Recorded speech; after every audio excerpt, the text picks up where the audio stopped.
Hey everybody, it's Shadowstar and Crystal here for our review of Crisis on Earth X, the best crossover there will ever be. Okay, everything was amazing. Yes, if I haven't already said this 1,000 times, this is my favorite crossover at the time of this recording. I doubt anything will ever take over it anyway, but honestly, this is the best crossover there is, and there's just so much good about it, and we're reviewing the whole thing in one go, not splitting it in 4 episodes like we did with Invasion. Yeah. First and foremost, although Invasion was fun, this is just miles better. Yeah, except for the part where they made Cisco sleep for like two and a half. Hey, they've got to cram in 1,000 characters. But starting with one of the major highlights, of course, of this episode, the music, the soundtrack. The Crisis on Earth X soundtrack is just incredible. Oh yeah, of course. The soundtracks for all the fight scenes are incredible. Like I said with Invasion, the fight scenes for the emotional moments, as we'll get to, are all amazing as well. The soundtrack through this whole thing is so good. Seriously, go listen to the soundtrack. There's a whole thing just for this crossover. But anyway, a huge component of this crossover is doppelgangers, and we got quite a lot of them. We've got a James doppelganger, a Wynn doppelganger, and of course doppelgangers of our main heroes. Yeah. Except Barry, because we learnt last season that Barry isn't that great at playing evil. We know Supergirl's good at playing evil because of obviously the events of, say, some of those episodes in the past, and evil Oliver isn't really any different. Yeah. And of course, we give credit to the title card. I mean, like I said, crossovers always have the best title cards. If you thought that Legends one from Invasion was good, I love this one too. This is the first time where, unlike the previous crossovers, this is just a blanket event. There's no indication, except if you're keeping a keen eye on the opening credits, what episode you're watching. I mean, do you even know which episode was which? No. Exactly the point! You can't tell. Like, the title cards are all one thing. The idents to the commercials are all one thing. I love the fact that they just said, no, it's basically, if you could cut out the credits and stitch together, this would basically be a movie. It's longer than a movie, though, I bet. It's about the same length as a really long movie like Harry Potter's and Lord of the Rings and things like that. People always... I always find it odd when people say things like, oh, this is a 4-hour crossover. It's like, no. It's more like 3 hours and 20 minutes because everyone always factors in the commercials. Yeah. Yeah, but anyway, I love that. Seriously, because that's the thing. Unlike, say, with Invasion, where Flash characters mostly stuck to the Flash episode and so on, that's not true in this episode. For reference, it goes in order: Supergirl, Arrow, Flash, Legends. And except for maybe Legends, the rest really just throw out the characters wherever they fit. Like, there's a lot of Flash characters in the Supergirl episode. Like, Oh yeah, except that a few Legends didn't come along until the last one. But think about it, characters like Joe doesn't appear in the Flash part, but he does appear in the Supergirl part, and so on. So yeah, it's really Wait, that just makes me think, that means Ray wasn't invited to the wedding. Yeah, well, the first episode was the Supergirl episode. Yeah, and Ray wasn't there. Yeah, I know, I said that. Yeah. He was left to the end with all the other Legends.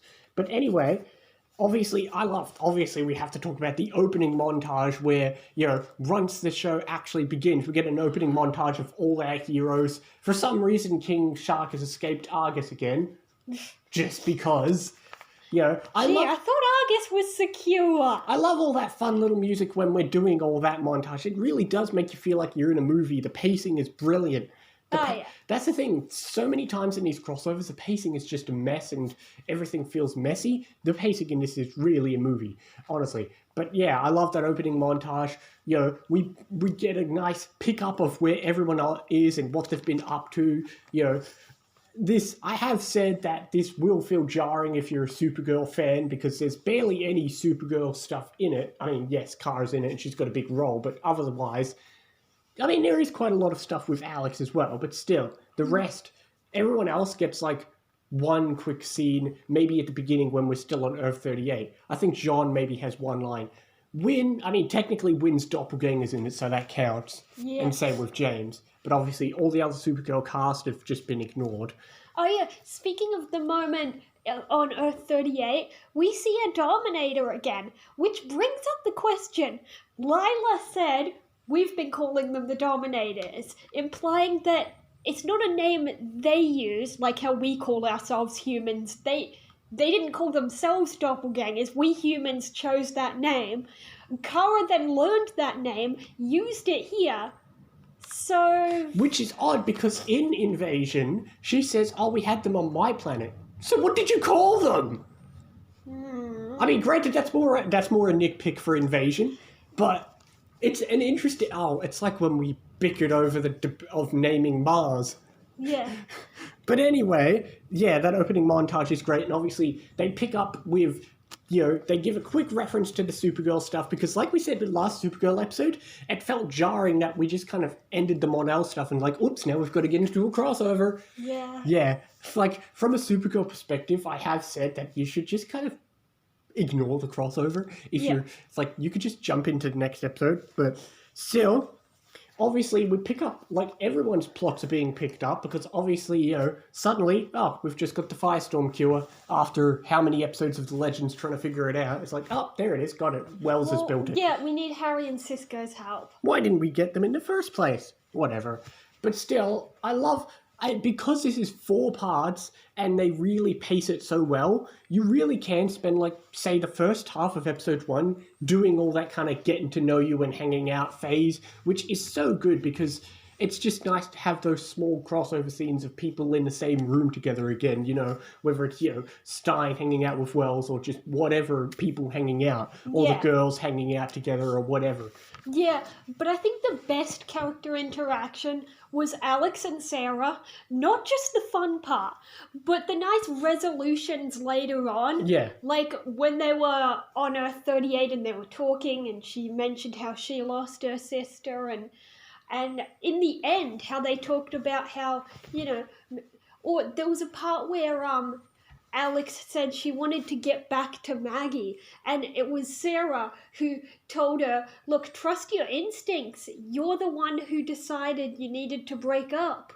Yeah, so I do like that, this is kind of a great plot point for both Alex and Sarah. I mean, Alex and Kara, because they're both trying to get away from things. So in a roundabout way, they still got a lot of help with their issues. Well, more so Alex. Yeah. Kara's still going to deal with the Mon-El crap, but have fun with that. And then obviously you get the pre-wedding scene, which has some great, again, more just great interactions, whether it's random little interactions with, like, Mick and people, or all these little interactions, of course, are so good. Except the stupid moment where the guy points out which side is the bride's side, and then on the bride's side, we see Captain Singh and whoever else that should obviously be on Barry's side. Speaking of the pre-wedding, we do have to talk about the one thing people dislike about this crossover. Oliver and Felicity. That is most people's one major nitpick with this whole crossover, is they just have a habit of ruining weddings. They ruin the pre-wedding, and then of course they ruin the bit at the end, which we'll get into. But still, the pre-wedding... just let them have their moment. The pre-wedding was still fun, of course. You get all those nice little interactions. And then, of course, you get to the wedding itself, which, even before we get into all the fun parts of the wedding, we've still got to talk about stuff that doesn't quite pertain to the crossover itself. Through all this mishmash, you might forget that there's the mystery girl in this episode. Oh yeah, first appearance of our mystery girl she was just a waitress who came to talk to Barry. Yeah, but it's obvious that there's something going on, and obviously, when I watched this the first time, everyone can pick up and go, oh, what's on with that? It's a little mystery to keep you going through the season. Yeah, of course, and the theories emerge, and the most popular one ended up being... Yeah. Right, yeah. That was fun, because, this set of seasons of all the shows was the first time I was watching stuff as they aired, so it was fun to kind of go along the journey of the theories, which is fun. Yeah. But we'll delve into the mystery girl as she shows up again. But obviously, we got the wedding. We got Kara singing, which... It's Kara singing. What's not to love about that? She's singing Running Home to You, which... Oh, such a good scene. Yeah. And then, of course, you get to see all the characters there. It's such a nice scene. Then we get one of the best fight scenes in the entire Arrowverse. Oh, yeah. Oh my god, once again, compliment to the music. Musics in crossover fight scenes, as I've said, are incredible. And then there's Sarah and Alex. Oh yeah, I love how immediately when they realize there's a fight, they rip part of their dress to make it easier. Like I said, that type of fight scene, there's literally non-stop action. Like everything, you're jumping from this person to this person. It's like jumping from Wally to Sarah to Oliver to this to this. I love that. It's like, and there's so many quick little moments. Like you said, the Sarah. And then you knock out Siska. There's bits like Sarah and Alex having a fight together. There's obviously the interactions between Heatwave and Killer Frost throughout this whole thing are great, of course. You've got Oliver, that bit where he jumps through a breach. There's so many good things. Oh, and although Wally only had 2 lines in this whole thing, his one little move at the wedding when he spins around with his cool hair, then he throws a bullet back into the gun. Oh man, I wish Wally was in this episode more, but still, he did get one highlight scene at least. Yeah, and then he had to go and get Joe and Cecile to safety. Why couldn't he come back after getting them to safety? I don't know. Speaking of getting to safety, the whole point of get some people to safety is to get rid of the useless people. Iris! People who, don't have powers or are not super smart like Felicity. Well, as we've established... we left one here. We established Iris is the companion, apparently. She's the idiot that needs to talk to these smart people so they can have questions. That's why Iris was left around. Yeah. That's your only purpose, Iris. You ask the smart people questions so they can say we're still smart. I mean, I did eventually enjoy a moment of Iris and Felicity. Yeah, I agree. The Iris and Felicity stuff was actually quite nice, all things considered, as much as we crap on Iris. But yes. But still, and of course, obviously, we get the doppelgangers facing each other. It's like, every time Supergirl and Overgirl fight, it's just incredible. I love those airborne Kryptonian one-on-one fights. She's the only one who can fight Overgirl, because Overgirl is overpowered.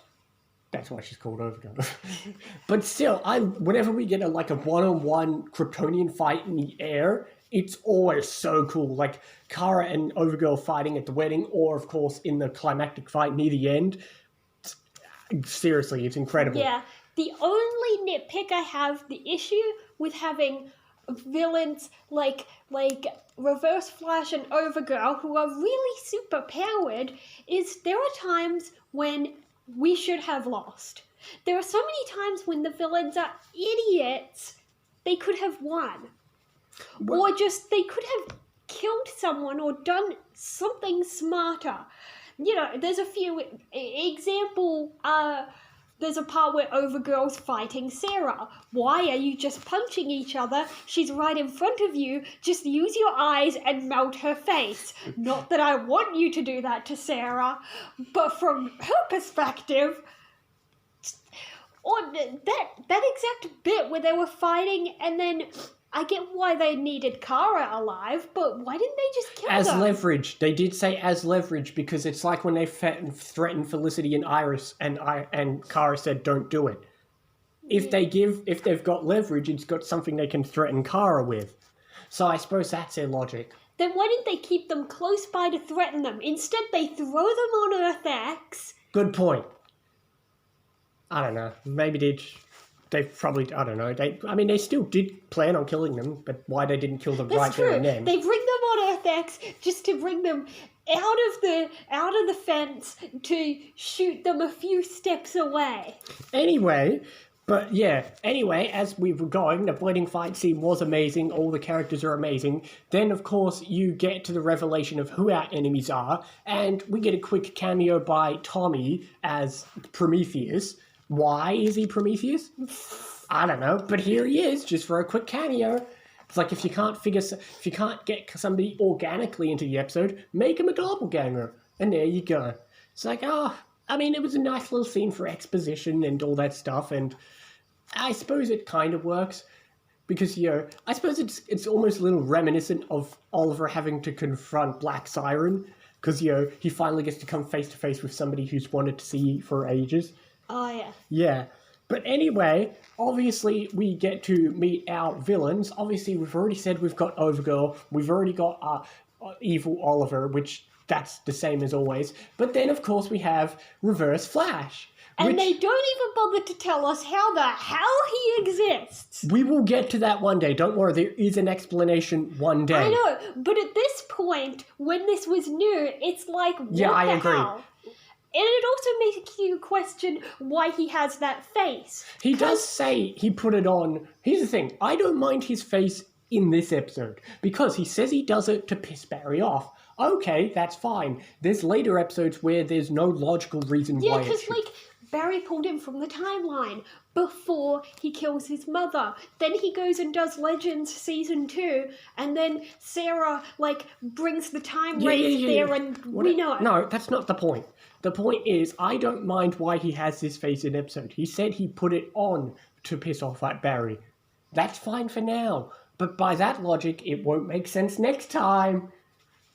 But that's for next time we see him, and oh boy, we'll be seeing him a lot.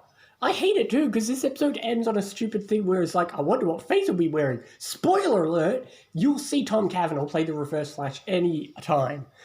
And it makes less sense. Yeah, also Barry just let him go. It just makes less sense with each appearance. Barry, you're an idiot. Yeah, whatever, shut up. Anyway, let's actually get on with this, because we're only a quarter way through this. As I said with the music, again, you gotta love the music. This time it's like, just like you gotta love the title card, I like, again, the end credits. They give a unique credits theme for this thing. So again, you really can't tell what show you're looking at unless you keep a keen eye on the order of the credits. Oh, yeah. Yeah, so, gotta love that. Anyway, we get to that scene, obviously we get to that scene where they confront the villains for the first time, and you have to give credit to that Kryptonite Arrow scene.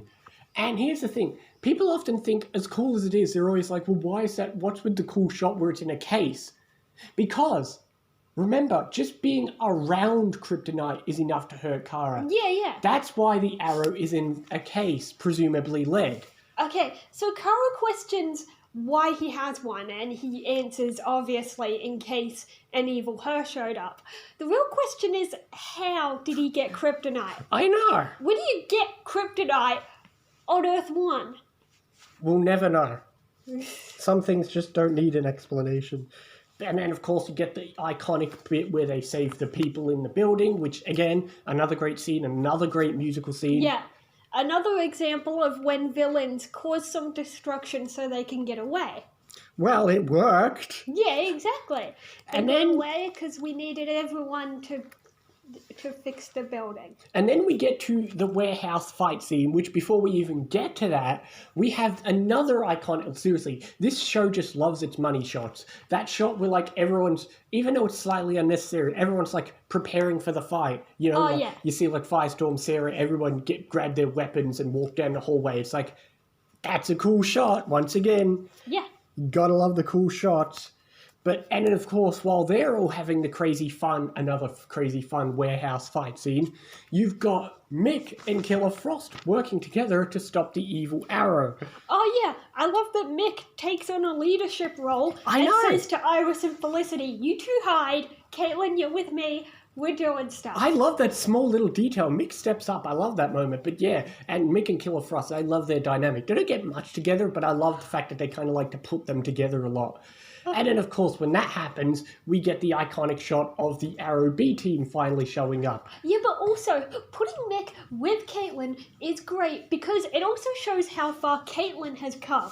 She used to be just that sciencey girl who he kidnapped once. True. Now, she's Killer Frost. Well, they kind of tease that when he's like, didn't I kidnap you? And she's like, I wouldn't try that again. Yeah, it's like it was a lifetime ago for them. I know, it really does show how far both these characters have come.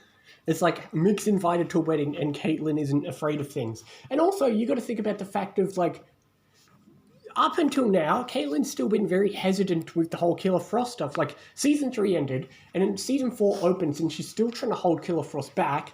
She lets her go one time when Aminette shows up, and they still haven't really worked together much. And this is the next time we've seen him. We've only seen Killer Frost one major time, and that was that Amunet episode. Yeah.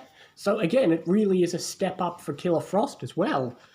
It's really the first time Killer Frost has done anything heroic that isn't selfless. Like, you could kind of argue dealing with Amunet was a bit more her own personal thing. But yeah. Well, a lot of the time she is threatened in a way. There's bad guys around. You got to fight them or you die. Exactly. So it's not completely selfless. It's like self-protection as well.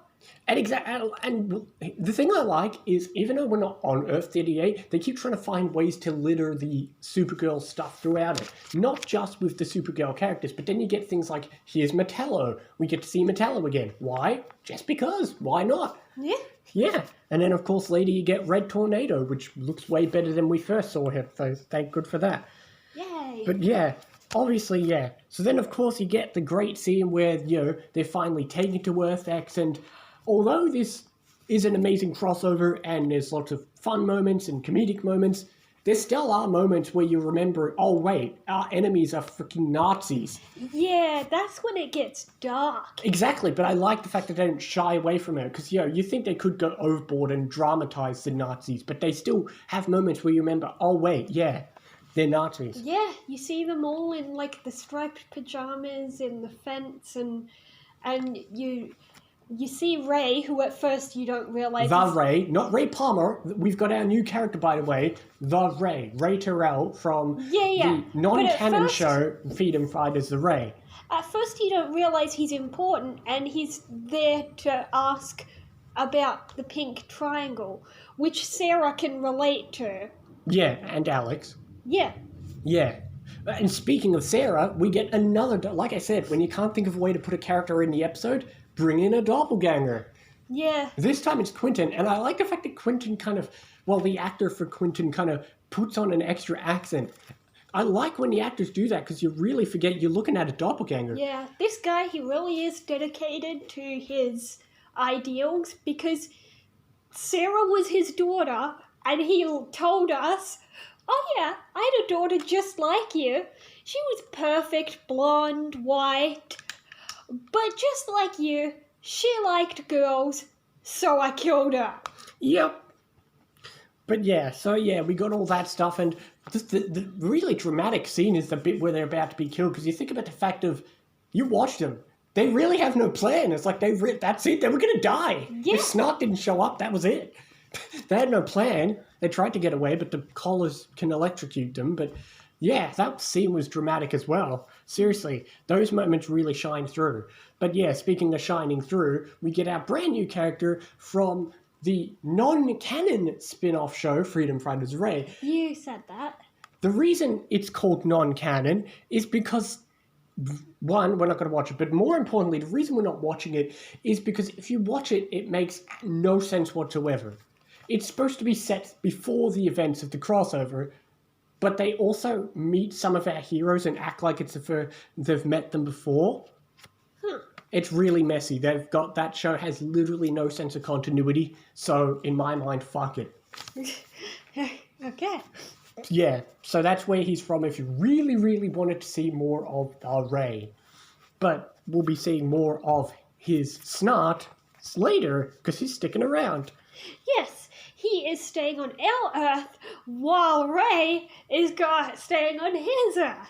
Yeah, but anyway, obviously, while all that's going on, you do have the kind of slower aspect in parts 2 and 3 where, they've got Kara, and not much, I will agree, not much happens in part 3 from that side of the story. Like, there's a lot happening on Earth X, but then you've got the kind of, like, Iris and Felicity trying to save Kara. They try, they don't, they fail. It's back to square one. Yeah, it does happen rather slowly there. And kind of just all gets back to where we started and not much happened. But, oh well. But still, great stuff. And you got to appreciate the acting. Because like I've said, any character who plays a doppelganger is always great. Because you think of the scenes with like Kara and evil Kara. Those scenes are always so good too. Especially because I feel like it would be even more difficult to concentrate on acting when you have to, like, talk to... Like, it's not a fluid conversation. Yeah. But oh well, that's often the stuff that has to happen in this show. But yeah, and then of course we still get to squeeze in more stuff because just coincidentally their base is is Oliver's base. I feel sorry for the set designers having to go through that. But yeah. And then, you get great scenes like Oliver in disguise. And I like the fact that they're not that stupid. They actually were ready for Oliver to be in disguise, too. Yeah, I know. He just hands him an unloaded gun. Like, all right, you're going to shoot me? Great. But, Idiot. yeah.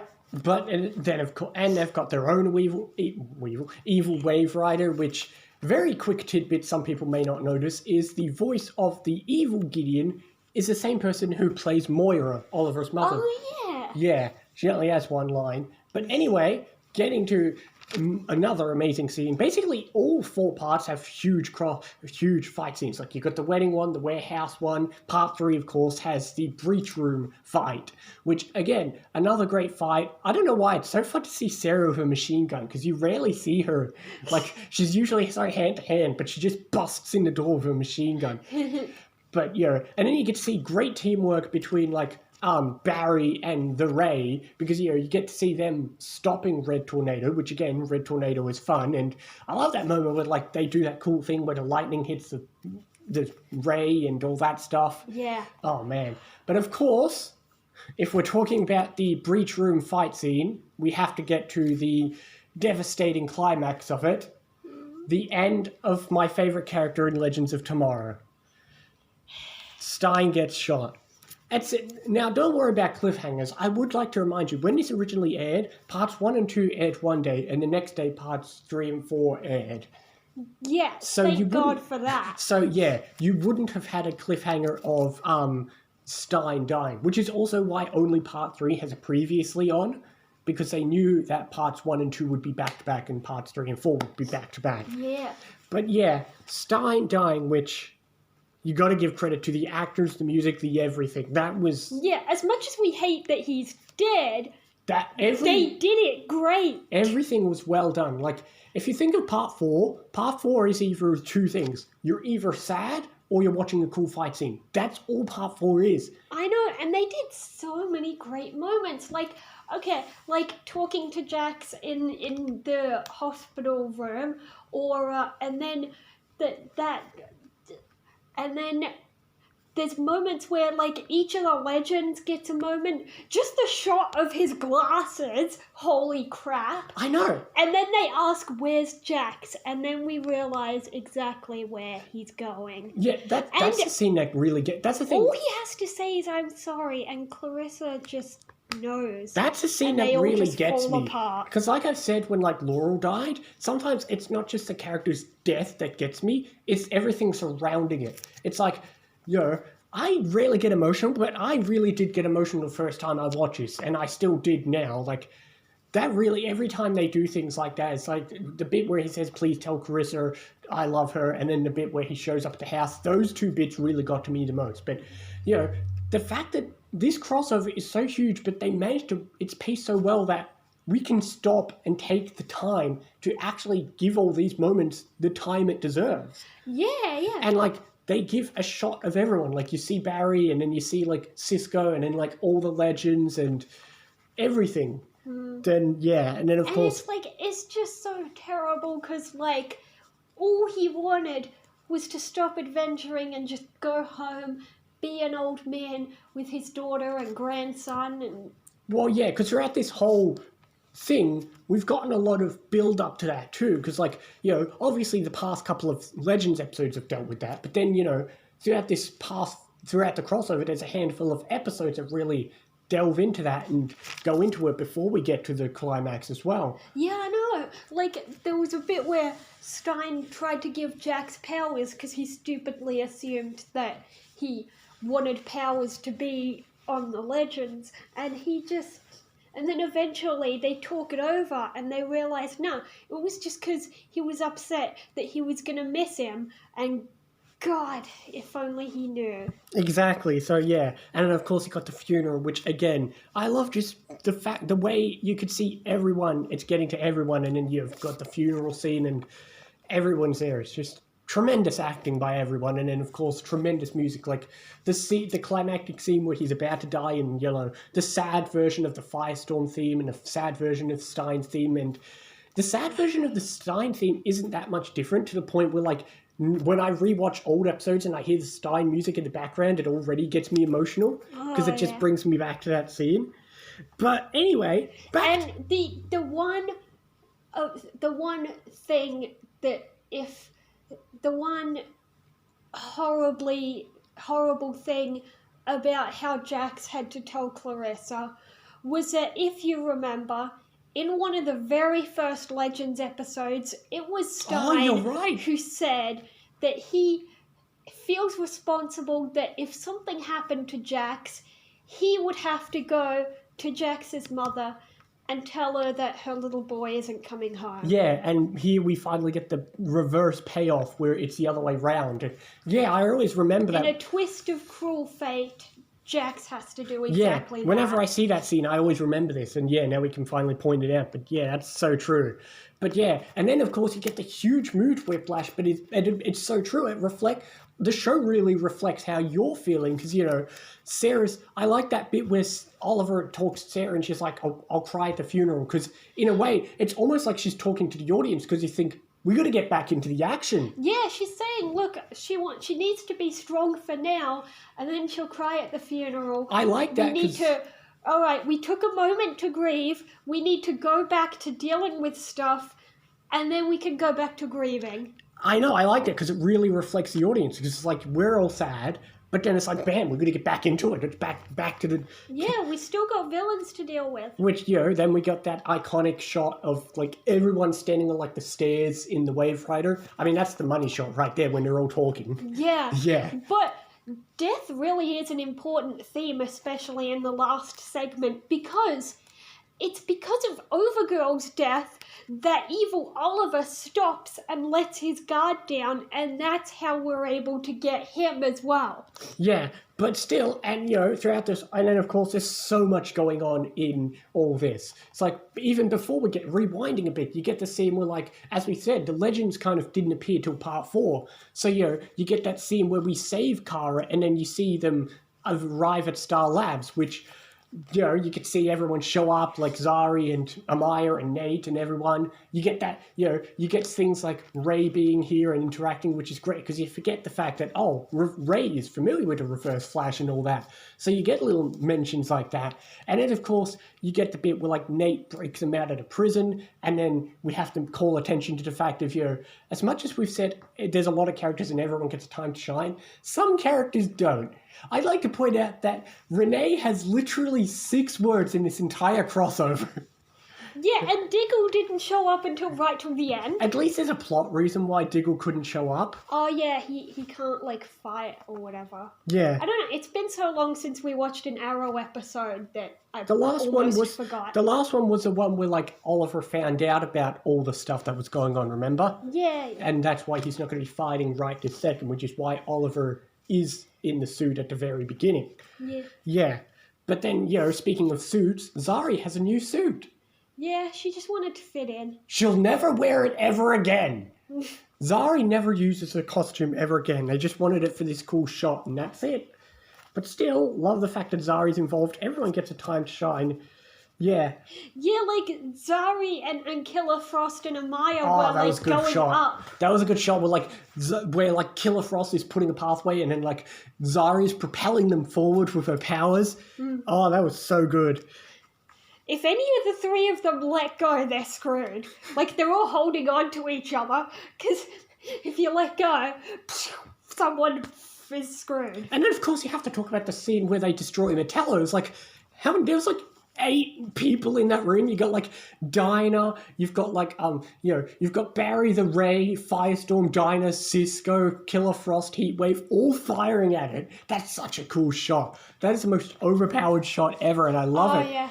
That's such a good shot. But you'd think Firestorm would have been weakened while he was carrying an almost dead Stein. Well, he seemed to be fine in that fight scene, but yeah. But anyway... All right, just carry him forever. But anyway, getting to the actual main fight scene, which, again, incredible. You get that shot where they're all walking and lining up, which is great. Then a shot where, like, Supergirl's there. And then so many little bits. Like, there's this cool bit where, like, Curtis throws one of his balls and then Ray's riding on it. And then, like, there's this bit where, like, you could see things like Sarah and Alex fighting together. Mick and Snart fighting together. Everyone gets a quick moment. A Wave Rider versus Rave Rider fight. There's so much going on, And then, there's such cool cinematography because there's fighting. Everything stops. And for a split second, you're like, why'd everything stop? And it's because we're seeing it from the speedster's perspective. Oh, yeah, of course. And then you get that, and again, compliment to music. I love when we're just going from one theme to another, going from, like, the Supergirl theme to the Barry theme to the Reverse Flash theme to... It's so fast-paced. It's like there's literally never a dull moment. And there's sometimes so many shots where you could see like 4 different things happening in one shot. And like I said, I love whenever we get like a Supergirl versus Overgirl fight because it's just so cool them like going back and forth in the air. I don't know why. The bit where they're like flying and they fly and go forward and punch each other, it reminds me kind of like in Pokemon the first movie when Mewtwo and Mew fight. Yeah. But yeah, I love that. Oh, this is bit where like their heat vision is hitting each other, and it kind of they spin around getting closer and closer as they're heat visioning, then one of them punches the other. That's such a cool shot. Oh, there's so much in this entire fight scene. Yeah, like I said, and then you get to see like everything is great. In Invasion, we kind of criticized the fact that Cisco and we kind of criticized the fact that Sarah was on the Wave Rider when she should be fighting. This time, only the powerless characters are on the Wave Rider. Cisco ain't powerless. And Cisco too, but he needed to do a breach. But Cisco also rarely fights, even though he's got powers. Yeah. Yeah, but still, they do it smart and only put the powerless characters on the Wave Rider. But still... You know who else was powerless at the time? Jax. Where was he? He could have at least been sitting in the Wave Rider. Because arranging the world's quickest funeral, apparently, is what Jax was doing. It's like, this whole crossover only takes place in, like, 2 days. Or 2 nights. Yeah, I think everyone just didn't sleep as well. Could you think of that? That's a good point. Like, you have the wedding, then they're still awake, then it's nighttime, then all that crap happens, they're all on Earth X and cars in the base, then it's daytime, it's like no one slept, and you've got this crazy fight. It's like, you're running on adrenaline. It's so crazy. You gotta stay, like, I don't know, they drank a lot of coffee. It's like, my goodness, no one slept. Oh, they're just really strong and not showing they're tired. But yeah, and like you said, I do love the kind of, the way that each character's demise kind of factors into the character. Like, you think about it, Oliver just straight up kills someone. Kara doesn't kill Overgirl, but she's prepared to take a sacrifice, and Barry just lets him go. So it all kind of ties into their characters. Barry's an idiot. Yes, we know. Oliver kills, which, okay, fair enough. He can die. It's fine. No one's going to miss that guy. Yeah. And then, Overgirl, I guess she just ran out of time. Yeah. So she exploded. And, Kara, she was just falling because I guess, she had to get the explosion away from people. And then I guess she couldn't stop herself falling. Luckily, Nate was there to catch her. Which is a little bit of an odd moment. You'd think someone would have to jump out and catch her. Because, like, Nate catches her, but he's standing on the ground. Her hitting Nate and her hitting the ground wouldn't make much of a difference. Wouldn't it, like, push him down? You'd think, like, either Barry or maybe, like, you'd think either Barry or the Ray or someone would try and catch her in mid-fall. But, oh well. But you better off just let her hit the ground instead of Nate's arms, which are only a little bit off the ground anyway. Yeah, oh well, whatever. But then, of course, the final fight scene's over. We've had our funeral, we've had our amazing fight and our sad funeral, and then you get the ending with the double wedding, which, on one hand, okay, we get a nice little wedding. On another hand, Felicity ruins it. Let them have their wedding. He was literally about to say, I pronounce you husband and wife, and she says, wait. Do you want to marry me? Let's do it right now. You could have just waited a few more seconds, let them be married, then say, hey, Diggle, while you're here, let's have ours as well. Well, Barry and I are so polite enough not to interrupt. And yeah, Diggle's here to do the wedding, and so if you've ever wanted to have a wedding next to a vomit on the ground, now you can. Everyone forgets that. It's like he vomits, and they're just like, all right, let's get married. We could have at least walked a few steps to some clean grass. They don't even take a few steps to go away, but whatever. But yeah, you get And some of the rest of our friends were there in that field. Why didn't anyone say, hey guys, look, we're getting married. Come and watch. Nah, the wave riders flew away and Car already jumped into the breach. Yeah. But yeah, so you get the final goodbyes. Other people that don't have to go far, like, I don't know, Caitlin and Cisco. They weren't there. They were at the funeral. They didn't have the wedding at the funeral. They just had it in a field near some river. Did you think they got married at a cemetery? No. I just meant, where did they go? I don't know. Home. Sleep. Alright, don't say goodbye to Kara or anyone. Nah, they didn't need to. But yeah, you get the goodbyes, which means you get, once again, another nice goodbye between Sarah and Alex. Yeah. Who, as of this current point in time, have never had another interaction together. Oh. I know, they're so good together. But yeah, that is the entirety of Crisis on Earth X. The best crossover there is and ever will be. I'll go 9.5, I guess. I'll go 10 out of 10. Yeah, I knew you would, but I almost never say perfect. I can understand that. Logic dictates I shouldn't be saying 10 out of 10 because we did nitpick things like the Reverse Flash and Felicity. But you love it that much. How can I not say 10 out of 10? It's the best crossover there ever is. I love it. I could rewatch this a million times. It's like a movie. It's just like a movie. And I remember thinking to myself, I remember watching this and thinking, wow, Invasion was great. This was great. I'm thinking, wow, how good's the next one going to be? And it's not to say that later crossovers are bad, but nothing will ever beat this. It's perfectly paced. Like I said, you can't tell what episode you're watching. It really does feel like a movie. I know I've said that a lot, but it's just so true. Why didn't they just stitch it together for the DVD release? Fun fact about that, by the way. Did you know that in America, the country this is made in, you don't get a DVD of Crisis or any of the major crossovers? Then how do you watch it? You have to buy all the separate seasons. Why? Because they're stupid.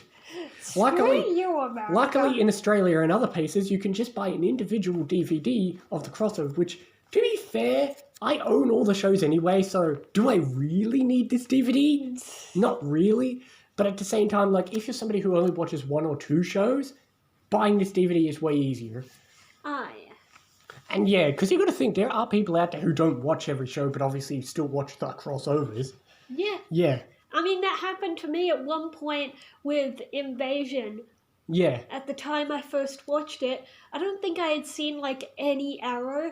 I think I'd seen Legends, and I think I may have seen some Flash. Well, even when you watched Crisis on Earth X apart first time, you'd seen a little bit of Supergirl, but you got to think, this is the first time you've made it this far into Supergirl and Arrow.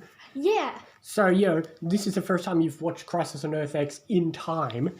Usually you've only seen up to stuff, and that stands true for every future crossover because you've only seen, this is the first time watching this much Supergirl, this much Arrow, and eventually the same goes for Flash and Legends. Yeah. And any other new show that comes along. Yep. But anyway, we've rambled on for literally who knows how long. This is going to be one of our longest reviews, but it is 4 episodes in one. Oh boy.